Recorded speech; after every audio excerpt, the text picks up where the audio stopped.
जेकर नात बोले नात वो नात तैते होई। अले भैया दूधले बाने ता भैया भाई मर्द दागा ना भैया।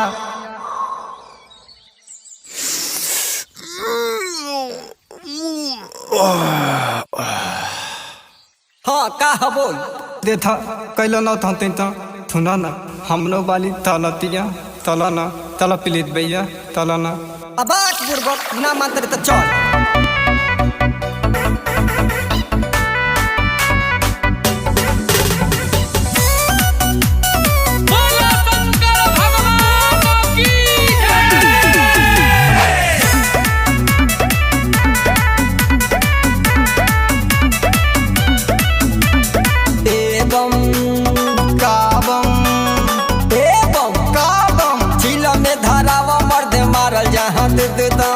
नाये दादाई ना तो घेरहिल बालो भरवा परे त का हो गई कदई जे चुगली पिटाई लग भरवा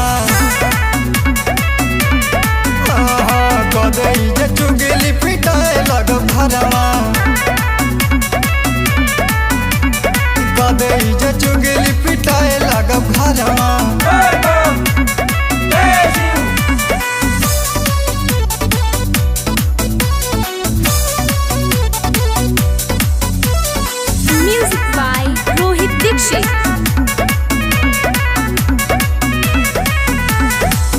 नहनाए भैया हमते होई नाही कमहमा कहिते उ बिया खितिया हईल हो तहेले तलब दह दिन तबा बतैया तबो ना तोहते बतिया जब तोरा से कहतानी कि कुछ ना होई त काहे घबराता रे काहे तू रात वाले ओकरा से इतना चलता रे देव महादेव के दुआर अजेतना न डर बटे तोरा के हम से डरता ओकरा से इतना ऐसा। ओहो अब क्या तमाशा बना दिए। हटिए हटिए हटिए क्या हुआ? वो कुछ ना तो मारत रह जा। जल्दी जल्दी चलो क्या है ये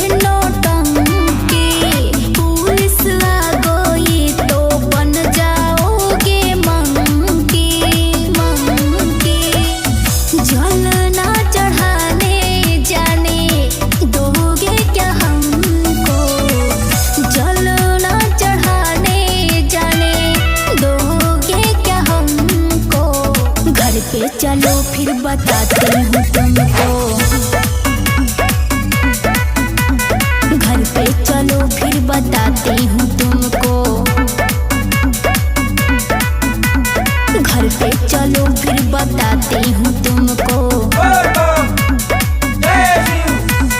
बेतना ना भैया हम तो अब